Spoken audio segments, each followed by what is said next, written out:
जय हिंद दोस्तों। देखिए हम मूल अधिकार देख रहे थे। पिछले वीडियो में हमने मूल अधिकार देखे थे। मूल अधिकार संविधान के भाग 3 में आते हैं। आर्टिकल आपके 12 से लेकर 35 तक आते हैं। ठीक है, हमने पिछले वीडियो में आर्टिकल देखे थे। आज हम देखते हैं आर्टिकल 32। इस वेरी इंपॉर्टेंट, इसके द्वारा क्या होता है, रिट जारी होती है। तो इस तरह के क्वेश्चन एग्जाम में कई बनते हैं। इस टॉपिक है आर्टिकल 32 के अधीन जो रिट जारी की जाती है उससे कई क्वेश्चन एग्जाम में बनते हैं। तो इट्स वेरी इंपॉर्टेंट। ठीक है, देखिए मूल अधिकारों के न्यायिक संरक्षण, ठीक है, के लिए ये रिटें जारी होती हैं। आर्टिकल 32 के अंतर्गत उच्च न्यायालय को शक्ति दी गई है कि वह रिट जारी कर सकता है। और आर्टिकल 226 के अधीन उच्च न्यायालय को शक्ति दी गई है। आर्टिकल 32 के अधीन सर्वोच्च न्यायालय को, ठीक है, उच्चतम न्यायालय को, और आर्टिकल 226 के अधीन उच्च न्यायालय को शक्ति दी गई है कि वह रिट जारी कर सकता है। अब रिट क्या है, देखिए सर्वोच्च अथवा उच्च न्यायालय विशेष आदेश जारी करते हैं जिन्हें रिट बोलते हैं। ठीक है, एक आदेश जारी होते हैं जिन्हें रिट बोलते हैं। पहला आदेश बंधित प्रत्यक्षीकरण। बंधित प्रत्यक्षीकरण रिट क्या है, इसके द्वारा न्यायालय किसी गिरफ्तार व्यक्ति को न्यायालय के सामने प्रस्तुत करने का आदेश देता है। ठीक है, यदि गिरफ्तारी का कारण गैर कानूनी है या असंतोषजनक है तो बंदी को छोड़ने का भी आदेश दिया जा सकता है। ठीक है, बंधित प्रत्यक्षीकरण रिट का उद्देश्य क्या है, जिससे व्यक्ति की स्वतंत्रता का हनन ना हो। यह सुनिश्चित करना है कि व्यक्ति को अवैध रूप से गिरफ्तार तो नहीं किया गया है।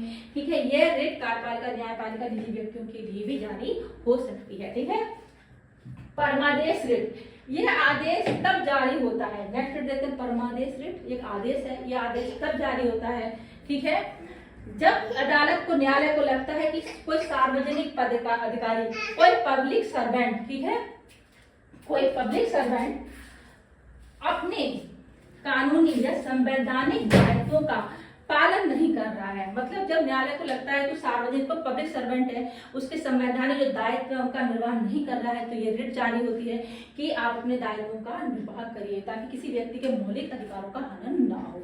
तो ये आपकी परमादेश रिट हो गई। नेक्स्ट रिट है निषेध। जब कोई निचली अदालत, ठीक है, जब कोई निचली अदालत अपने अधिकार क्षेत्र का अतिक्रमण करके किसी मुकदमे की सुनवाई करती है, कोई ऐसा मुकदमा जिसके उसके अधिकार क्षेत्र में नहीं है, तब सुनवाई हो रही होती है, तो ऊपर की अदालतें क्या करती हैं, ऐसा करने से उसे रोकने के लिए निषेध रिट जारी करती है। ठीक है, अब आपकी होगी अधिकार प्रसार। जब न्यायालय को लगता है कोई व्यक्ति ऐसे पद पर नियुक्त हो गया है जिस पर उसका कोई कानूनी हक नहीं है, तो अधिकार प्रसार के द्वारा उसको उस कार्य करने की, उस पद पर जो कार्य कर रहा है उस कार्य को रोकने के लिए ये अधिकार प्रसार रिट जारी होती है। आदेश द्वारा उस पद पर कार्य करने के लिए रोक दिया जाता है। पढ़ लेते हैं। जब न्यायालय को लगता है कोई व्यक्ति ऐसे पद पर नियुक्त हो गया है जिस पर उसका कोई कानूनी हक नहीं है, तब न्यायालय अधिकार प्रसार आदेश द्वारा उसे उस पद पर कार्य करने से रोक दिया जाता है। ठीक है, नेक्स्ट है आपकी उत्प्रेषण रिट।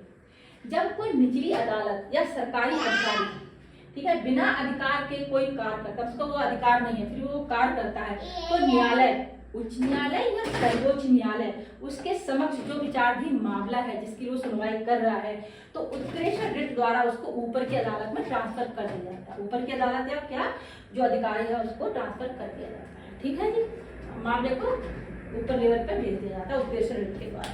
तो हमने कुछ रिटों को पढ़ा। देखिए ये नोट्स की तरह हैं, आप इसको जूम करके पढ़ भी सकते हैं, ऐसे नहीं दिखा होगा तो। ठीक है जी, नेक्स्ट वीडियो में मिलते हैं कुछ इंपॉर्टेंट क्वेश्चन के साथ जो एग्जाम में आए हुए होंगे। Thank you so much. जानकारी चाहिए तो प्लीज चैनल को लाइक शेयर करें। Thank you so much. Next video में मिलते हैं।